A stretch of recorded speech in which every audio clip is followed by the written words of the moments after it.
Assalamualaikum warahmatullahi wabarakatuh. Alhamdulillahi wa kafa.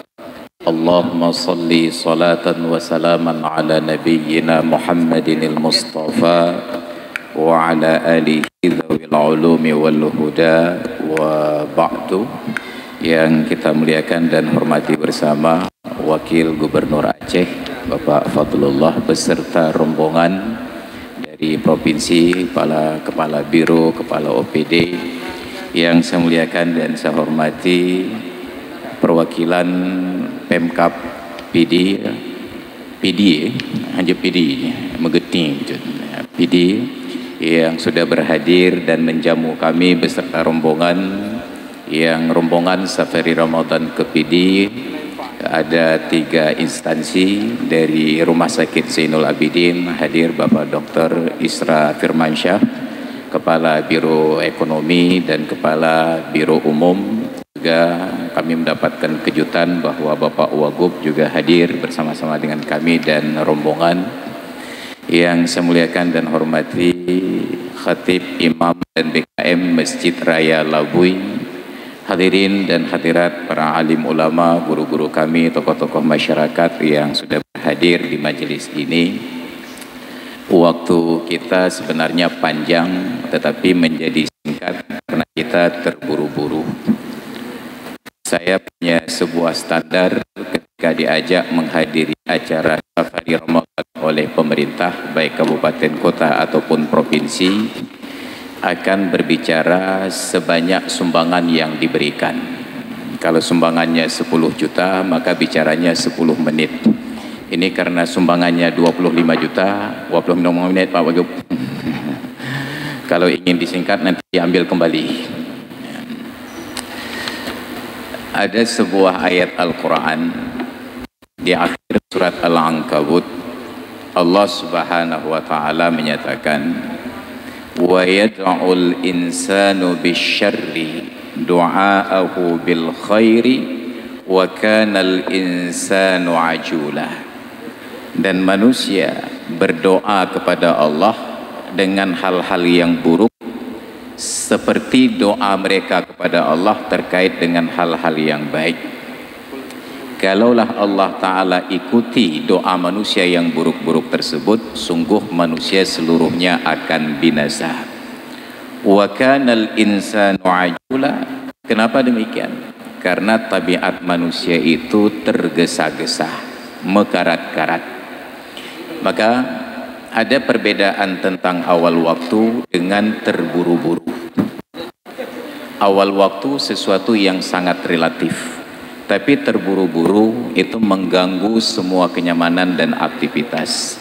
Makanya kita menyarankan sebelum Ramadan yang lalu, kenapa tidak di bulan Ramadan kita azan Isya khusus selama Ramadan, bukan digeser waktu. Tidak ada satu makhluk pun yang mampu menggeser waktu, karena matahari berjalan dan bulan sesuai dengan kehendak Allah Ta'ala, bukan kehendak manusia. Tetapi ditunda azannya sekitar jam 9 agar kita bisa datang dengan tenang, tidak terburu-buru. Tekedi posi kurang, maka sungguh kalau tajib kupi yang hawa kupi yang kenang bakung Aceh, insyaAllah kamu mang. Ibu-ibu yang kalau pajubu kalau gerapingan ketenang, maka insyaAllah kita bisa laksanakan kegiatan ini dengan senikmat-nikmatnya. Tapi wa kanal insanu ajula, dan manusia itu terburu-buru. Allah Ta'ala tidak suka ketika Nabi Musa alaihissalam diundang oleh Allah untuk bermunajat dengannya di Bukit Tursina. Nabi Musa juga terburu-buru. Beliau tinggalkan Bani Israel kepada wakil beliau, abang beliau Nabi Harun alaihissalam, dan beliau jalan sendiri. Nabi Musa itu kekuatannya luar biasa. Kualifikasi beliau itu seperti Kopassus. Seorang tentara terlatih ditinju sekali oleh Nabi Musa, mati. Ini kalau Nabi Musa main MMA, nya menang ke urau ya. Naiklah beliau ke Bukit Tursina. Dipertanyakan oleh Allah Ta'ala, ya ma'ajalaka an qaumika ya Musa. Apa yang menyebabkan engkau terburu-buru dari kaummu wahai Musa? Apa jawaban beliau? haula'i ala athari wa ajiltu laka rabbi litarda.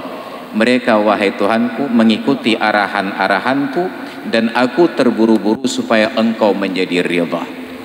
Apa jawaban Allah? Walaqad fatanna qaumaka min ba'dika ya Musa wa adallahumus samiri. Kami sudah uji, kami fitnah kaummu setelah engkau tinggalkan, dan mereka sekarang sedang disesatkan oleh Samiri. Maka jadilah Bani Israel saat itu menyembah anak sapi, abadul ajlah. Maka ada proses awal waktu dan ada perbedaan dengan terburu-buru. Maka salat Isya kita di bulan Ramadan ini bukan di awal waktu, ini terburu-buru namanya. Itu satu hal. Yang kedua, slogan yang digaungkan oleh pemerintah Aceh sekarang adalah Aceh patuh syariat, maju dan bermartabat. Itu pilihan kata yang luar biasa, terstruktur dan teratur. Kon kemangateken, dimulai dari patuh syariat, baru maju. Kalau sudah maju, baru bermartabat. Maka Allah berikan garansi, walladzina jahadu fina lanahdiyannahum subulana. Mereka yang benar-benar, yang bersungguh-sungguh untuk berjihad demi menegakkan kalimat kami, ajaran kami, lanahdiyannahum subulana, pasti benar-benar akan kami tunjukkan jalan-jalan kami. Maka menyatanya kena terbangun Nanggrawah dimulai dengan membangun syariat. Kita melihat peradaban dunia, ada Persia, ada Romawi, dan ada peradaban Islam. Persia sudah runtuh, tidak ada yang tersisa dari bangunan megahnya. Romawi sudah runtuh, yang tersisa hanya pilar-pilar bangunannya. Tetapi ketika Rasulullah bangun peradaban Islam di Madinah, Nabi sadar bahwa peradaban itu bukan infrastruktur, peradaban itu bukan pula arsitektur, tapi peradaban itu adalah kultur. Orang Inggris menyebutnya culture, budaya. Maka di Mekah, Madinah tidak ada bangunan megah yang bersejarah. Kalau megah sudah pasti tidak bersejarah, bila bersejarah pasti tidak megah. Tapi sampai hari ini Mekah dan Madinah tetap seperti saat ditinggalkan oleh Nabi sallallahu alaihi wasallam, melaksanakan salat fardu secara berjamaah, dan Allah limpahkan keberkahan dari dalam langit, dari langit dan dari dalam bumi. Mereka tidak punya mineral apa-apa selain daripada minyak, tapi dengan minyak mereka bisa menjadi negara yang kaya raya. Maka ada perwakilan duta besar Uni Emirat Arab baru berkunjung dan dijamu oleh gubernur dan wakil gubernur untuk berinvestasi di Aceh. Orang yang hanya punya minyak di bawah tanah berinvestasi di negeri yang di bawah tanahnya ada semuanya.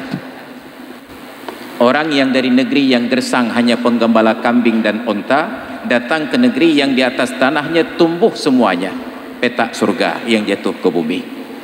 Apa masalah kita? Tidak patuh syariat.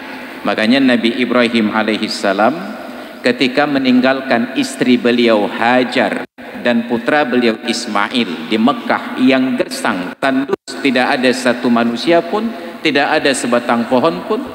Begitu sampai di dataran tinggi Kudai, beliau berhenti kembali menghadap ke arah Ka'bah. Beliau berdoa kepada Allah, Rabbana inni askantu min dzurriyyati biwadin ghairi dzi zar'in inda baitikal muharram.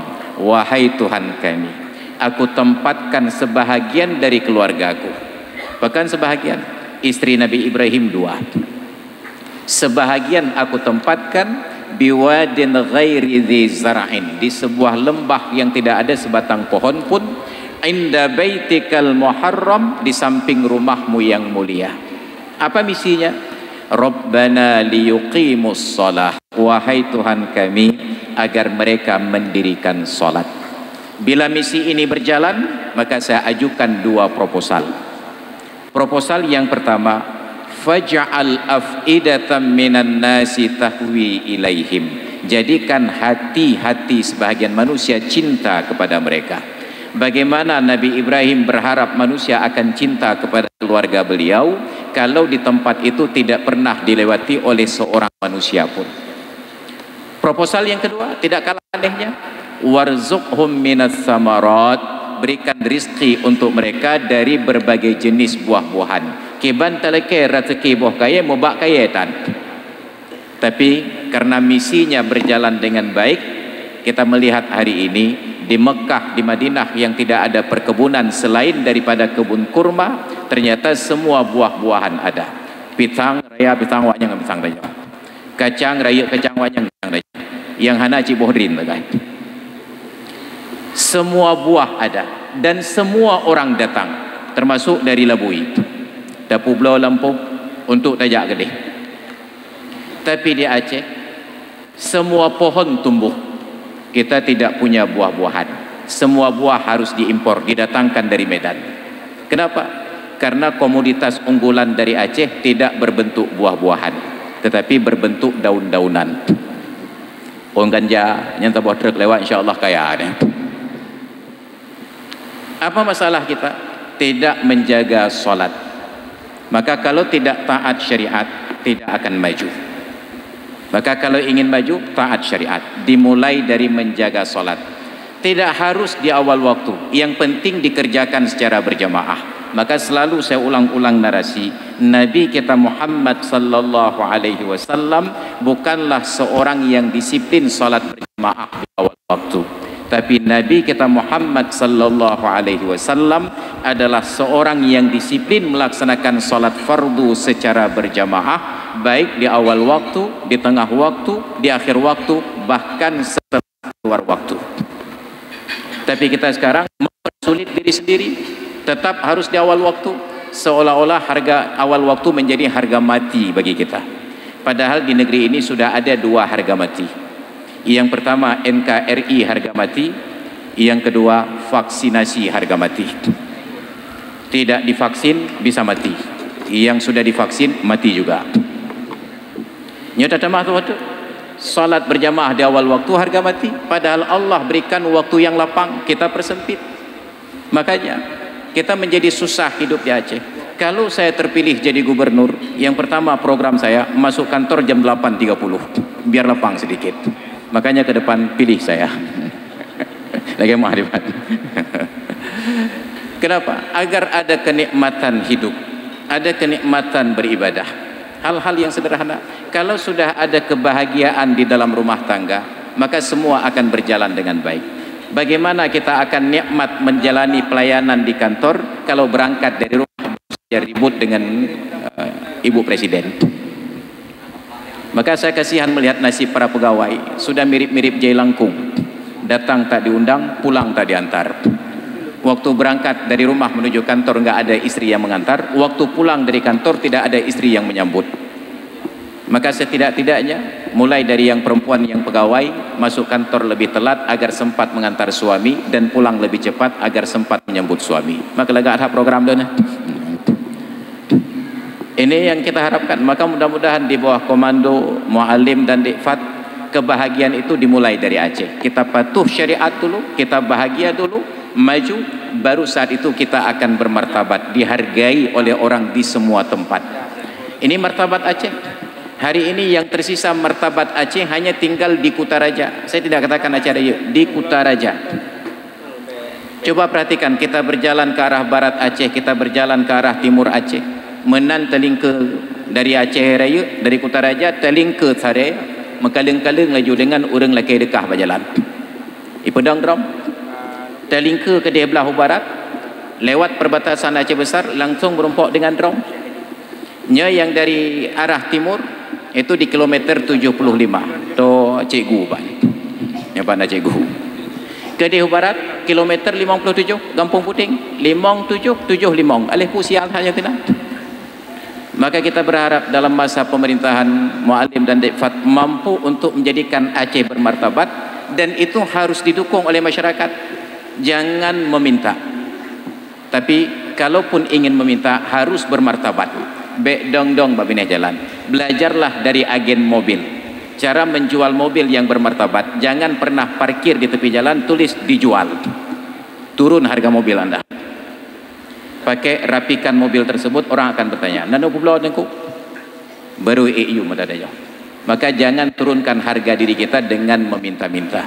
Oleh karena itu hadirin dan hadirat sekalian yang dirahmati Allah, nya baru 15 menit, 15 juta baru. Mentang nanti 10 juta dia nya habis pulang. Kita mulai dari keluarga, kita bangun keluarga, maka menjalankan syariat Islam di Aceh tinggal berdayakan Baitul Mal saja. Dibuat regulasi oleh pemerintah Aceh bahwa Baitul Mal akan membantu fakir miskin di Aceh dengan catatan fakir miskin itu mendukung pelaksanaan syariat. Lapor ke Satpol PP. Apabila ada keluarga penerima manfaat dari Baitul Mal, anak-anaknya melanggar syariat, maka tunda penyaluran haknya selama 3 bulan ke depan. Nya menyelagainya anta pegat, ane agam kena itibik ngalu kuntung, itanyong leah. Nah hawa apa jubu caura lang? Ane inang kena itibik ibonceng leru agam, itanyong lemak je. Nah hawa apa jubu caura lang? Pakan ya, pakan mak. Baitul Mal apabila nanti kalian tertangkap oleh Satpol PP dan WH, dihubungkan ke Baitul Mal, hak kita ditunda 3 bulan. Mudah saja. Tinggal berdayakan Baitul Mal. Ini mudah-mudahan menjadi sebuah inspirasi bagi kita. Kalau kita tolong Allah, in tansurullaha yansurkum wa yutsabbit aqdamakum. Kalau kalian tolong Allah, pasti Allah akan tolong kalian dan Allah akan perkokoh nilai tawar kalian, bargaining kalian. Maka hadirin dan hadirat sekalian yang dirahmati Allah, saya ingin berbicara lama, tapi nanti saya khawatir bukan hanya jemaah yang bubar. Lewa cinta, akhir dari karat dia terawih.